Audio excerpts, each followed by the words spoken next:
There is an app that does menu translation. You hold up your phone and it instantly translates a foreign language menu into words you can actually understand. How about that?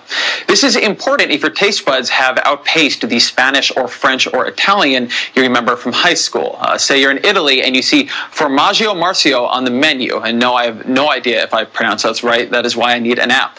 You think formaggio is a familiar-ish word. You're pretty sure it means cheese something, and you like cheese, so you order it. And it is cheese. It is cheese with live maggots in it, a Sicilian delicacy, but one you maybe didn't mean to order. If only you had known what it meant. There is no menu translator app for policy. There's one blog at the Washington Post. Sorry, I have to do my plug, but it is not quite an app. Still, we are going to try to help tonight. You might have heard a term floating around Washington: tax reform, or when politicians get specific, quote, base broadening, rate lowering tax reform. It is the new black. In Washington, it is Bieber and Honey Boo Boo and Gangnam Style all rolled into one.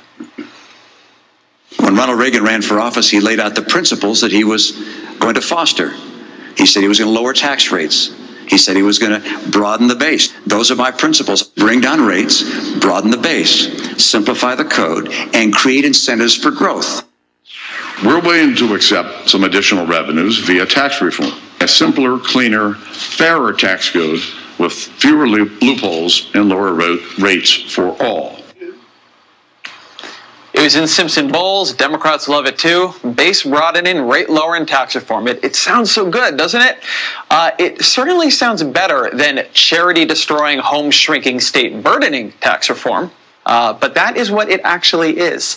The actual definition of base broadening, rate lowering tax reform that is emerging in the ongoing fiscal cliff negotiations is tax reform that limits itemized deductions among high-income taxpayers.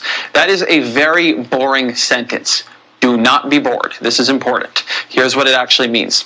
As former budget director Peter Orszag pointed out in a Bloomberg column, 90% of the value of those itemized deductions for the rich comes from just three categories: deductions for taxes paid, mostly state and local, home mortgage interest, and charitable contributions.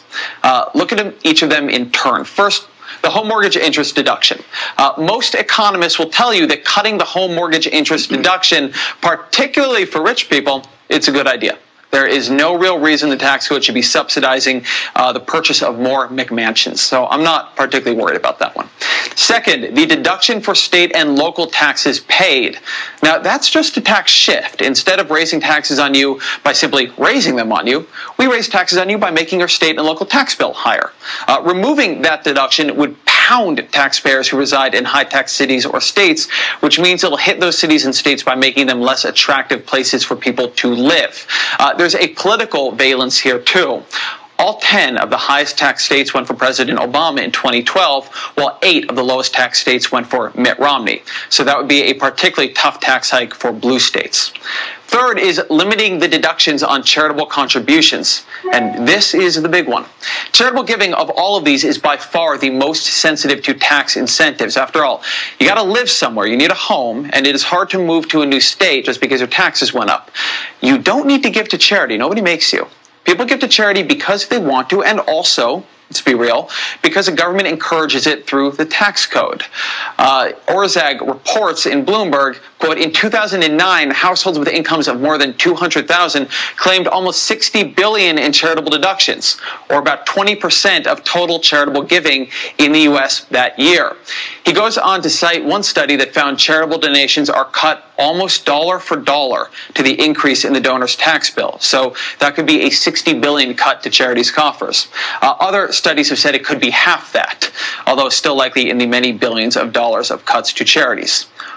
That is the reality behind base broadening, rate lowering tax reform. It's not magic, it's more of a magic trick. It relies on obfuscation and misdirection to distract the audience from where the tax increases really are. But it is a tax increase. It is just on charitable giving, on home buying, and state and local taxes. Now, perhaps that is a better kind of tax increase than raising taxes on marginal rates. That is a fair argument to have, but it is the argument we need to be having.